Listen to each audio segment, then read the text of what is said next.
സംസ്ഥാന ഭാഗ്യക്കുറിയുടെ പേരിൽ ഓൺലൈനിൽ വ്യാജ ലോട്ടറി വിൽപ്പന നടത്തുന്ന ആപ്പുകൾ പ്ലേസ്റ്റോറിൽ നിന്നും നീക്കം ചെയ്യണമെന്നാവശ്യപ്പെട്ട് ഗൂഗിളിന് പോലീസ് നോട്ടീസ് നൽകി.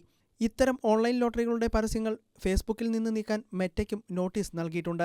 ഓൺലൈൻ ലോട്ടറിയുടെ 60 വ്യാജ ആപ്പുകളാണ് പോലീസിന്റെ സൈബർ പട്രോളിങ്ങിനെ തുടർന്ന് കണ്ടെത്തിയത്. തട്ടിപ്പുമായി ബന്ധപ്പെട്ട് 25 വ്യാജ ഫേസ്ബുക്ക് പ്രൊഫൈലും 20 വെബ്സൈറ്റുകളും കണ്ടെത്തി. ഇത്തരം തട്ടിപ്പിന് പിന്നിൽ പ്രവർത്തിക്കുന്നവരെ കണ്ടെത്തി കർശന നടപടി സ്വീകരിക്കുന്നതാണ്. Kerala mega million lottery, Kerala summer season ധമാക്ക എന്നീ പേരുകളിൽ സാമൂഹ്യ മാധ്യമങ്ങൾ വഴി കേരള സംസ്ഥാന ലോട്ടറി ഓൺലൈനായി എടുക്കാം എന്ന വ്യാജ പരസ്യം കഴിഞ്ഞ കുറച്ച് ദിവസങ്ങളായി വാട്സാപ്പ്, ടെലഗ്രാം, ഇൻസ്റ്റഗ്രാം മുതലായ സാമൂഹ്യ മാധ്യമങ്ങൾ വഴി പ്രചരിക്കുന്നുണ്ട്. സംസ്ഥാന സർക്കാർ ഓൺലൈൻ ലോട്ടറി ആരംഭിച്ചെന്നും 40 രൂപ മുടക്കിയാൽ 12 കോടി രൂപ വരെ നേടാമെന്നുമുള്ള സന്ദേശമാണ് ലഭിക്കുക.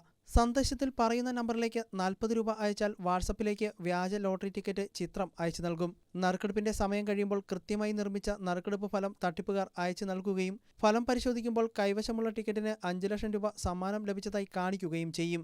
ഇതോടെ തട്ടിപ്പിന്റെ അടുത്ത ഘട്ടം ആരംഭിക്കുന്നു. സർക്കാർ പ്രതിനിധിയെന്ന് പരിചയപ്പെടുത്തിക്കൊണ്ട് ഒരാൾ ഫോണിൽ വിളിക്കുകയും സമ്മാനത്തുക ലഭിക്കാൻ GST, സ്റ്റാമ്പ് ഡ്യൂട്ടി എന്നീ ആവശ്യത്തിനായി പണം ബാങ്ക് അക്കൗണ്ടിലേക്ക് ട്രാൻസ്ഫർ ചെയ്യാൻ ആവശ്യപ്പെടുകയും ചെയ്യുന്നു. ഇങ്ങനെ പണം ട്രാൻസ്ഫർ ചെയ്തു കഴിയുമ്പോൾ റിസർവ് ബാങ്ക് സമ്മാനത്തുക പിടിച്ചുവെച്ചിരിക്കുന്നതായും സമ്മാനം കൈമാറാനായി കൂടുതൽ പണം വേണമെന്നും ആവശ്യപ്പെടുന്നു.